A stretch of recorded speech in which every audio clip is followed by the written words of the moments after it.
រឿងរបស់យើងគឺចាប់ផ្ដើមដោយ Mary គាត់ស្នើសុំចូលធ្វើជាទាហានហើយនៅសម្ភារគឺសម្ភារដោយឋានៈរបស់យើងចឹងហេតុអ្វីមិនចាំធំសិនទៅចាំស្នើសុំចូលហើយគាត់ក៏លើកមូលហេតុដោយឋានៈរបស់យើងចឹង神のご加護があらんこと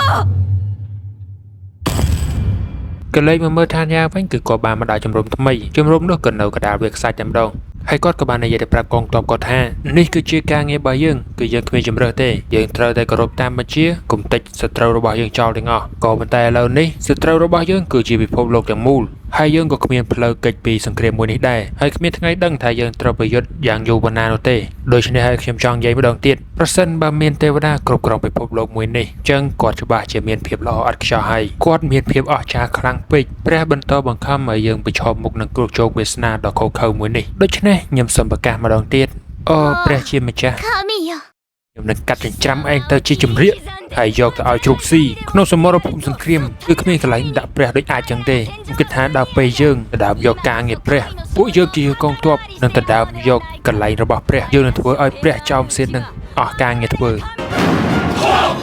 ឆ្នាំ1961បរិបម្នាក់នេះឈ្មោះថា Andrew គាត់គឺជាអ្នកឆ្លើយឆ្លងសារព័ត៌មានពិសេសគាត់និយាយទៅកាន់លោក Adelhan ដែលជាអ្នកស្រាវជ្រាវរបស់ឋានៈយើងគាត់និយាយថាកាលនោះអាណាចក្រគឺមានឥទ្ធិពលខ្លាំងមែនទែនមានពីណាគេអាចបង្ក្រាបបានទេដំបងឋាន Thailand ដួលរលំរួចហើយក៏ដាគៀហើយថែមទាំងកំចាត់ខាងកុម្មុយនីសទៀតហើយខណៈដែលពួកគេបានឲ្យអ្នករស់រានមានជីវិតមួយចំនួនរត់ភៀសខ្លួនទៅខាងត្បូងពួកគេក៏បានគ្រប់គ្រងទ្វីបទាំងមូលនៅថ្ងៃនោះហើយជាថ្ងៃល្អរបស់អាណាចក្រជាមួយទឹកដីធំទូលំទូលាយលោក Adelhan គាត់និយាយថាទេពធីតានៃជោគវាសនាគឺមិនបានញញឹមដាក់នៅអាណាចក្រនោះទេតើនាងអាចខកខើដល់ថ្នាក់ណាលោក Andrew គាត់ក៏សួរថាហេតុអ្វីបានជាអាណាចក្របង្ខំធ្វើសង្គ្រាមជាមួយនឹងពិភពលោកលោក Adel គាត់ថាគាត់មានចម្លើយទេគាត់គ្រាន់តែជាវង្វេងផ្លូវទេគាត់ថាអ្វីដែលធ្វើឲ្យពិភពលោកទាំងមូលធ្វើសង្គ្រាមជាមួយនឹងអាណាចក្រប្រហែលជាការភ័យខ្លាចរបស់ពួកគេនៅទីបញ្ចប់អ្វីទាំងអស់នោះគឺមកពីអារម្មណ៍អ្នកខ្លះគេខ្លាចអ្នកខ្លះគេស្អប់អ្នកខ្លះក៏ជឿជាក់អ្នកខ្លះឆ្លក់វង្វេងអារម្មណ៍ទាំងអស់នោះហើយបានធ្វើឲ្យពួកគេដើរផ្លូវទៅដល់គ្រោះថ្នាក់មួយនេះដូចជារៀងរាល់ដងអ្នកដែលរស់ដោយដាវពួកគេក៏ស្លាប់ដោយដាវដែរឋានៈនិងកងទ័ពរបស់គាត់គឺបានមកធ្វើសង្គ្រាមក៏ប៉ុន្តែនៅម្ដងហ្នឹងគាត់ឃើញមានសត្រូវណាម្នាក់ទេឋានៈគាត់ថាយើងបានជាប់តាក់របស់គេហើយឋានៈគាត់គ្មានជំរឿគាត់ក៏ហោះទៅជំរុំធំរបស់គេមកទៅ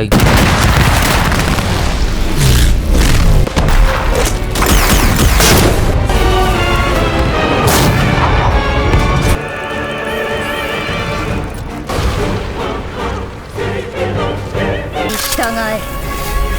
反逆の戸は焼き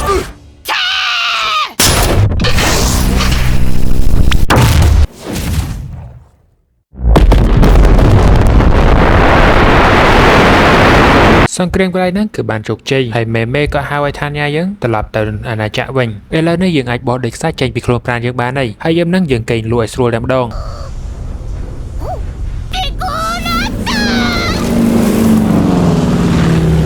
បន្ទាប់ពីឋានៈត្រឡប់មកដល់អាណាចក្រវិញកូនទ័ពនឹងគាត់កំពុងតែរៀបចំជប់លៀងហើយប្រាប់ឲ្យអានេះទៅមកដល់ភ្លាមចុះពីលើយន្តហោះភ្លាមឯណាលោកអេរិកគាត់ក៏បានមកជួបអេរិកសួរទៅកាន់ឋានៈថាចុះកូនទ័ពឯងយ៉ាងម៉េចហើយឋានៈគាត់ក៏ឆ្លើយទាំងសប្បាយចិត្តថាកូនទ័ពគាត់គឺអត់មានណាគេត្រូវរបួសមួយក៏អីទេម្នាក់គឺមានកម្លាំងពេញបឹបតែម្ដងចុះមិនមែនក៏អីពួកឯងធ្វើសង្គ្រាមឡើងយូរនឹងអត់ហត់ទេឋានៈថាហ្នឹងហើយទាហានរបស់ខ្ញុំសិតតែល្អទាំងអស់ហ្នឹងឥឡូវបើល្អអញ្ចឹងយើងនិយាយគ្នាឬការងារឯងបន្ទាប់ហើយនោះយន្តហោះចាំបើដឹងចឹងនិយាយថាកងទ័ពឯងរបួសធ្ងន់មួយក៏ណាងាប់បាយដឹងសយមែននៅព្រឹកមិញនេះកងពលពិសេសនៅពេលខាងត្បូងលេខ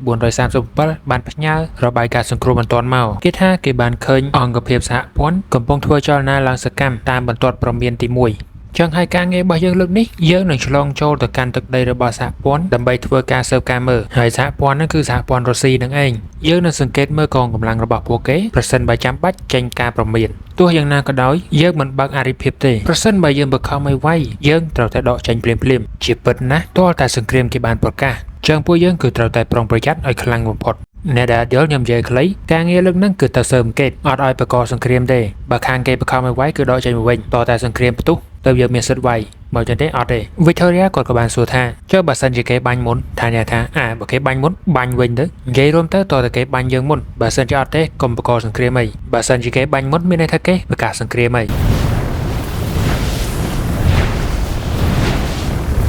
ថាញ៉ាគាត់ក៏បានស៊ើបឃើញថាគេកំពុងតែត្រៀមកំភ្លើងអាវុធដើម្បីវាយលុកហើយគាត់ក៏បានឃើញកំភ្លើងធំតម្រង់ទៅខាងអាណាចក្រដែរថាញ៉ាក៏ប្រាប់ប្រធានក្រុម Vice ឲ្យប្រាប់កងទ័ពទៅកុំទាន់អាល់បាញ់មុនថាញ៉ាកំពុងតែប្រាប់គ្នាឲ្យពិនិត្យមើលរបស់របរឲ្យវាដំណើរការអីអត់ខាងគេបាញ់មុនហើយកងទ័ពត្រៀមខ្លួនធ្វើសង្គ្រាម行動開始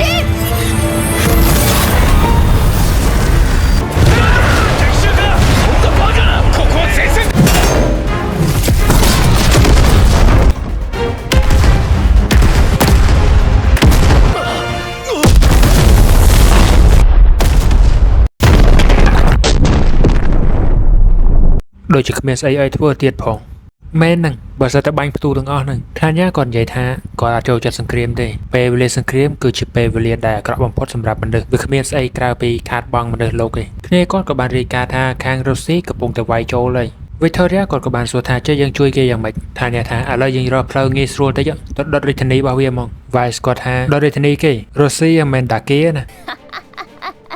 ចេះក៏ផ្លែទៀតលើគេដឹងដែរពួកអ្នកដែលកាន់ប្រទេសកុម្មុយនីសកន្លែងការពាររាជធានីរបស់គេដឹងតែអាចទេថាញ៉ាគាត់ក៏ប្រាប់ឲ្យគ្នាគាត់រាយការណ៍ទៅខាងថ្នាក់លើថាគេយល់យ៉ាងម៉េចដែររឿងមួយហ្នឹងដោយសារតែគាត់ចង់ទៅដុតរាជធានីគេម្ដងចំណែកខាងមេវិញកំពុងតែវល់ដោយសារតែខាងរុស្ស៊ីគេវាយចូលហើយលោកហានគាត់ក៏និយាយថាអ្នកនរគ្នាថាញ៉ាគាត់មានកំណត់មួយទៅដុតរាជធានីគេយ៉ាងម៉េចដែរលោក Kurt សួរទៅកាន់អេរិកថាគាត់យ៉ាងម៉េចដែររឿងហ្នឹងអេរិកថាមានអីឲ្យគាត់សាកទៅអ្នកផ្សេងទេគឺគេយកស្របទេគេថាគិតឈួតអីហ្នឹងអេរិកថាអ្នកនរគ្នាអត់ទាន់ស្គាល់ថាញ៉ា Decoration ទេការធ្វើសង្គ្រាមរបស់គាត់គឺខ្លាំងមែនទែនគាត់មានប្រវត្តិដុតកំទេចរាជធានីរបស់ដាគៀចូលទៅវាយជំរំធំរបស់កុម្មុយនីសនិងការធ្វើសង្គ្រាមជាច្រើនរបស់គាត់ទៀតម្នាក់គឺគេនៅតែមិនយល់ព្រមហើយលោក Kurt គាត់ក៏និយាយថាទោះយ៉ាងណាក៏យើងគ្មានពេលនៅប្រកែកគ្នាដែរមានតែឲ្យគាត់សាកសិនហើយចឹងហើយគេក៏សម្រេចចិត្តឲ្យថាញ៉ាយើងទៅដុតមកទៅរថភ្លើងមួយនេះគឺជារថភ្លើងរបស់កងទ័ពដែលត្រូវវឹកហាត់ហើយគេបញ្ជូនឲ្យទៅវឹកហាត់នៅប្រទេសរុស្ស៊ីហើយនៅក្នុងកងទ័ពនោះក៏មាន Mary ដែរក៏បានខ្លាយទៅជាទាហានហើយក៏ប៉ុន្តែនៅក្នុងការវឹកហាត់ Mary គឺដូចលោកស៊ូចឹងគាត់ខ្វល់រឿងសង្គ្រាមរឿងអីទេ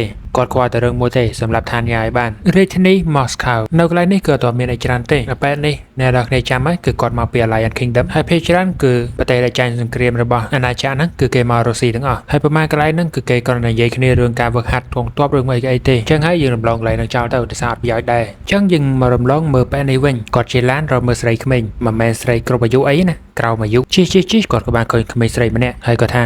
ហាចាស់តិចអាគេបាញ់ដាក់មួយចុះហើយគាត់ក៏បានឃើញកងពលមេហោះមកក្រុមគាត់ថាយីអាណាគេឲ្យហោះនឹងកន្លែងរាជធានីអត់មានឲ្យហោះចឹងទេ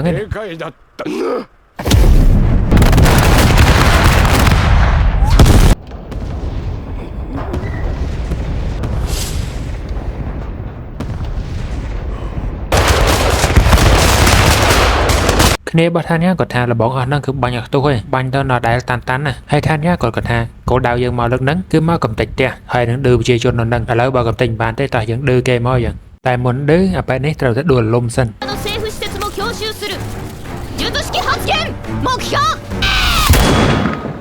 នៅកន្លែងវឹកហាត់កងទ័ពគឺគេបានជួលដំណឹងថារាជធានីគឺត្រូវបានសត្រូវវាយលុកហើយជំរុំវឹកហាត់ដែល Mary គាត់វឹកហាត់ហ្នឹងគឺត្រូវបានគ្នារបស់ថាញ៉ាគាត់បាញ់កំទេចបាត់ហើយគ្នារបស់គាត់ក៏ត្រូវបានរបួសដែរ Mary គាត់ក៏ខឹងហើយគាត់ក៏ឡើងម៉ូតូថាជិះទៅរកវាយគេហើយគ្រូប្រវឹកនៅហ្នឹងគឺគេអនុញ្ញាតទេដោយសារតែគាត់អត់ទាន់ស្គាល់សង្គ្រាមច្បាស់អ្នកនរគ្នាមើលបំបីទីហ្នឹងសិនទៅចាខ្ញុំចេញតឲ្យទៀតដោយសារគ្រូសាស្ត្រខ្ញុំគាំង